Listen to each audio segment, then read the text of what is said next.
안녕하세요. 새벽에 일어나서 글 쓰는 작가 퍼마라우티입니다. 오늘은 6월 4일이고요. 화요일입니다. 그리고 지금은 4시 31분이 지나가고 있어요.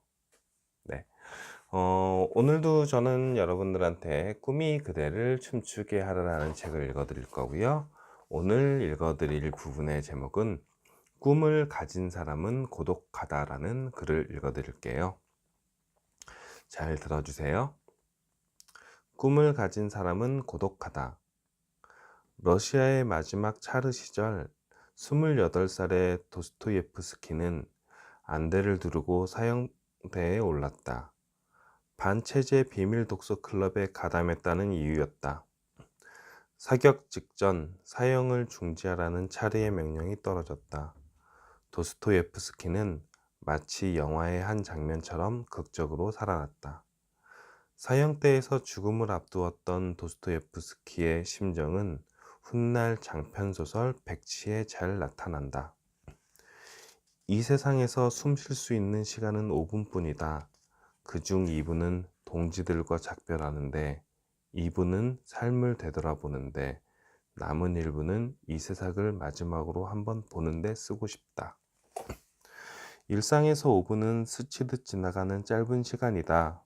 그러나 죽음을 앞둔 5분은 한 사람의 인생을 모두 담아내는 긴 운명의 시간이다. 그 시간은 그 누구도 대신해 줄 수 없는 절대 고독의 시간이기도 하다. 도스토예프스키처럼 극적인 순간은 아닐지라도 인생에서 우리는 많은 순간 절대 고독을 경험한다. 누구도 대신해 줄 수 없는 시간, 철저히 홀로 감당해야 하는 순간들이 있다. 나는 대통령의 연설문을 5년 동안 쓰면서 내가 모신 대통령의 절대 고독의 순간을 여러 차례 목격했다. 성웅 이순신이 광난 때문에 불면의 밤을 지샌 것도 아무도 대신해 주지 않는 절대 고독 때문이었을 것이다. 대통령이나 영웅에게서만 절대 고독의 순간이 있는 것은 아니다. 보통 사람들의 일상에서도 절대 고독의 순간은 수시로 찾아온다.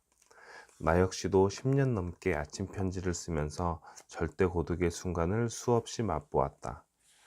2010년 4월 23일 꿈에 그리던 깊은 산속 옹달샘의 개원을 하루 앞두고 충주에서 구제역이 발생했다. 충주시청에서도 대책회의를 열었지만 뾰족한 방법이 없었다. 모든 완료, 모든 준비는 완료되었고 모든 비용도 지불되었다. 만반의 준비를 마쳤으므로 1만 2천 명이나 모이는 행사를 내일 치르기만 하면 되는 상태였다. 그런데 하필 충주에서 구제역이 발생한 것이다. 서둘러 결단을 내려야 했다. 그날 밤 11시 30분 눈물을 머금은 결정을 내렸다. 개원식 무기 연기. 마치 예전에 톱기사를 5분 만에 쓰던 기자가 된 기분으로 서둘러 밑글을 다시 썼다. 그때 느낀 것이 고독감이었다. 온전히 혼자 판단하고 감당해야 했을 때, 더구나 갑작스레 어떤 일이 벌어졌을 때는 기도할 시간조차 없음을 느꼈다. 아, 기도는 미리 해야 하는구나. 꿈을 가진 사람에게는 절대 고독의 순간이 올 수밖에 없다. 아무도 가지 않은 길을 가기 때문이다. 처음 길을 만드는 사람이 맞닥뜨려야 하는 숙명의 시간인 것이다. 꿈을 가진 사람, 처음 길을 내는 사람은 도처에 장애물도 많고 사고의 점핑이 크기 때문에 혼자 동력을 만들어야 한다. 그리고 그 결과에 대해서는 모두 혼자 책임져야 한다. 그때 고독감에 뼈가 시린다. 제주 올레길을 만든 서명숙이 쓴 꼬닥꼬닥 걸어가는 이 길처럼 에는 절대 고독의 강을 건너는 사람의 심정이 잘 나타나 있다. 사람들은 간혹 내게 묻는다. 이런 아름다운 곳에 사니까 정말 행복하겠다고, 정말 보람있겠다고, 얼마나 좋으냐고, 근심 걱정이 없겠다고 얼추 맞는 말이다. 행복하고 보람있다. 하지만 세상에서 가장 평화롭고 행복한 길을 내면서도 나는 종종 외로워하고 때로 분노하고 절망한다. 사랑에 대한 갈증으로 고통스러워한다. 오로지 꿈 하나로 제주 올레길을 처음으로 낸 사람의 보람과 행복은 얼마나 크겠는가. 그러나 그에 못지않은 고독과 고통을 누가 알겠는가. 아침 편지를 쓰고 깊은 산속 옹달샘을 꿈꾸면서도 그때는 잘 몰랐다. 꿈을 꿀 때와 꿈을 이뤄가는 길에서 부딪히는 고통은 그 크기와 깊이가 다르다는 것을. 치열했던 공직 생활을 마치고 지친 몸을 주술려 아침 편지를 시작했고 2003년에 꿈 이야기 12가지를 썼다. 얼토당토하는 이야기라고 많은 사람이 나를 조롱했는데 그 11번째 꿈 이야기가 깊은 산속 옹달샘이었다. 그 꿈을 이야기했을 때 정말 많은 사람이 나를 비웃었고 심지어 과대망상증 환자인 양 여기기도 했다. 가진 것은 아무것도 없으면서 꿈만 크다는 것이다. 꿈을 향해 가는 사람에게 고독은 피할 수 없는 운명이다. 그러나 내 이야기에 반대하고 조롱하는 사람들을 보면서 오히려 강해질 수 있어야 하고 그 꿈을 이해하는 사람들 곁에서 에너지를 얻을 수도 있어야 한다. 고독도 누군가의 어깨에 기댈 수 있으면 견뎌낼 수 있는 것이다. 나는 운 좋게 그루터기 같은 좋은 사람들이 있어서 고독을 이겨낼 수 있었다. 고독을 견디고 씻어내는 것 중에 가장 좋은 것이 바로 눈물이다. 누군가 어깨에 기대어 울 수 있는 사람이 있다면 감사한 일이다. 그가 나를 대신해 줄 수는 없지만 믿고 어깨에 기대 펑펑 울 수 있는 사람 앞에서 눈물을 쏟고 나면 한결 가벼워진다. 그러면 위로받고 내려놓고 외로움을 덜고 다시 소생해서 꿈이 무너지는 대열에 서는 것이 아니라 꿈을 향한 치솟는 대열에 당당히 설 수 있다. 네, 오늘 글은 여기까지입니다. 오늘 글이 좀 길었죠. 하나, 둘, 셋, 4장 되는 긴 글이었는데요. 요즘에 제가 느끼는 감정이랑 살짝 이렇게 크신 분, 큰 일을 이루신 분, 고도원님의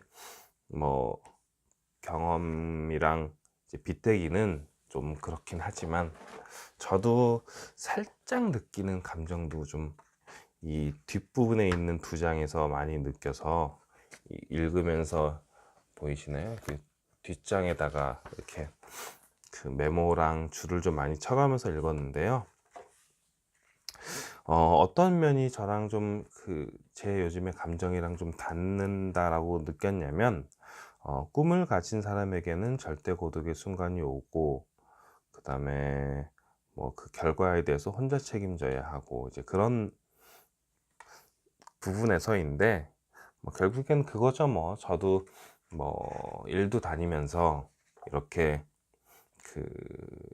새벽에 일어나서 이 자기계발 시간을 갖는 게 물론 이런 자기계발을 통해서 성공한 사람들이 있기 때문에 완전히 내가 혼자만의 길을 가는 건 아니지만 아무도 가지 않은 길을 가는 건 아니지만 이게 그렇다고 이게 평범한 길은 아니잖아요. 새벽마다 남들보다 한 3시간씩 일찍 일어나서 이렇게 활동을 한다라는 게 어떻게 보면은 내 몸을 많이 축내고 있는 거고 잠을 줄여가면서 한다라는 게 어떻게 보면은 실제 그런지 모르겠지만 내 수명을 깎아가면서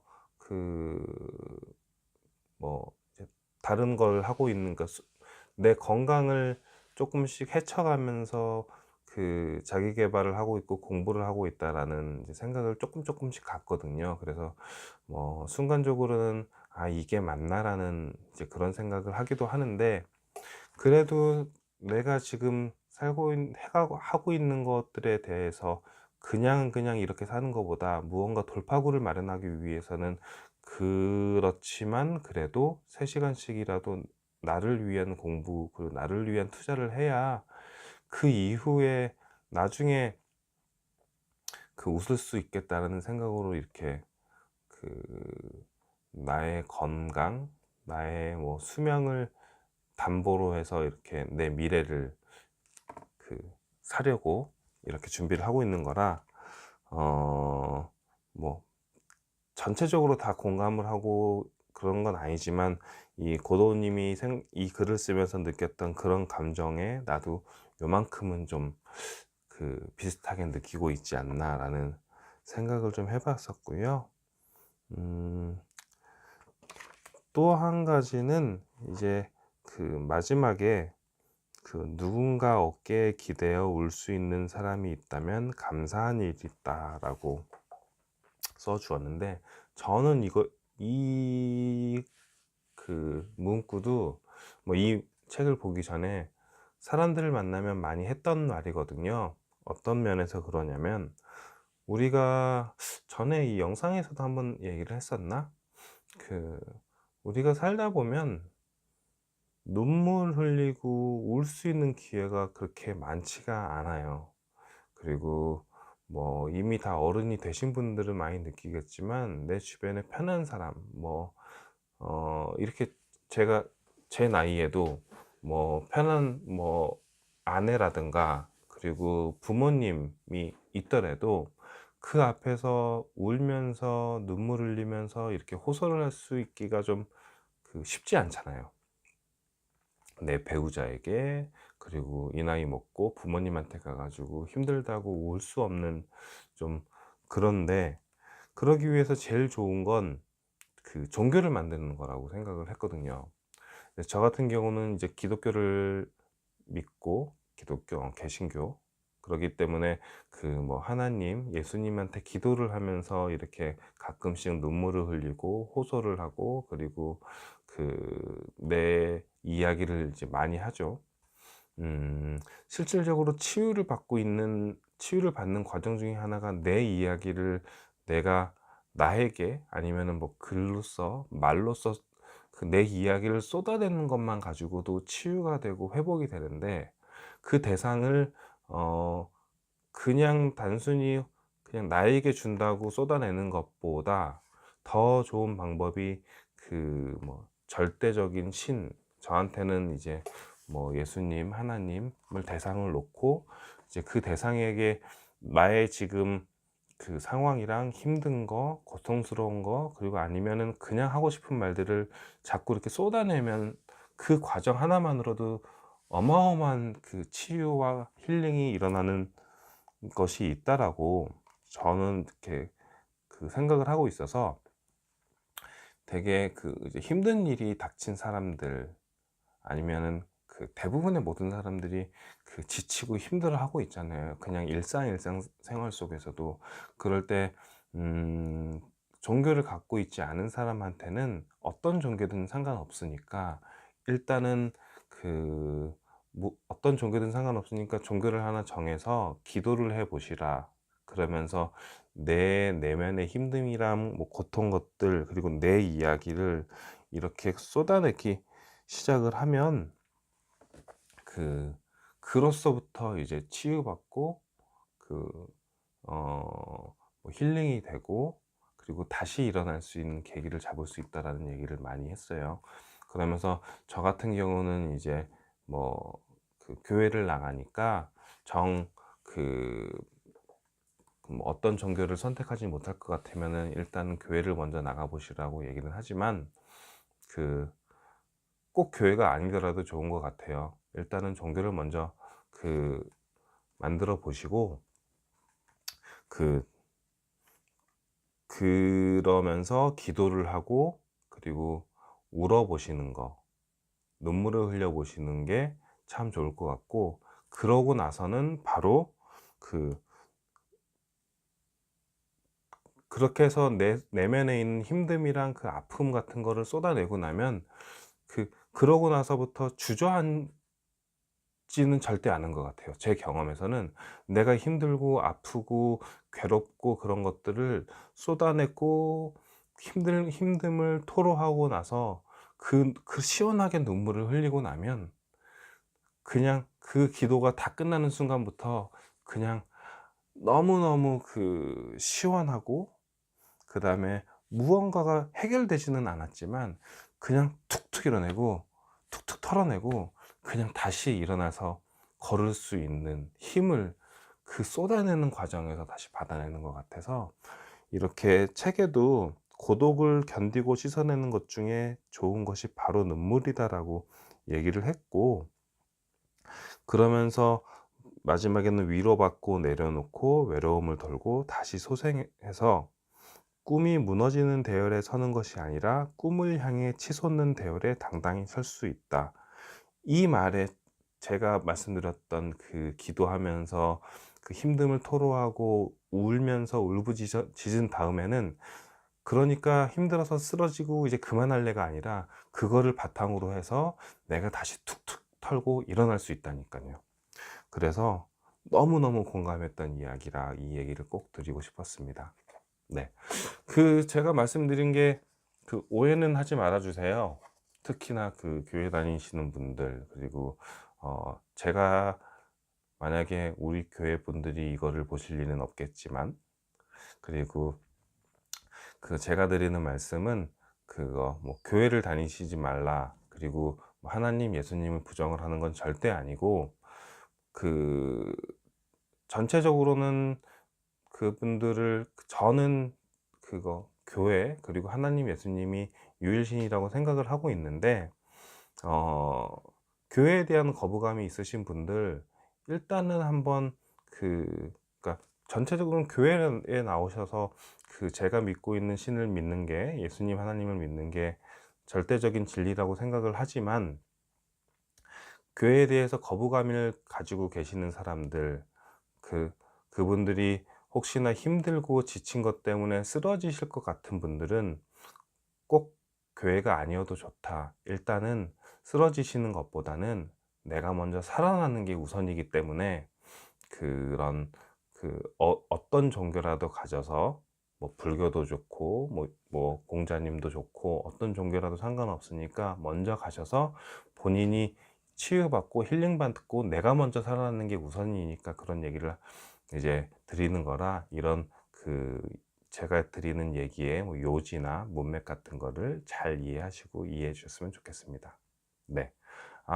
원래는 이렇게 이런 거 하면서 종교적인 얘기나 정치적인 얘기는 안 하려고 하는데, 얘기를 하다 보니까 그 얘기가 나와 버렸어요. 아무튼 오해는 하지 말고 잘 들어 주세요. 네. 오늘 이야기는 여기서 마치고요. 저는 내일 또 인사를 드리도록 하겠습니다.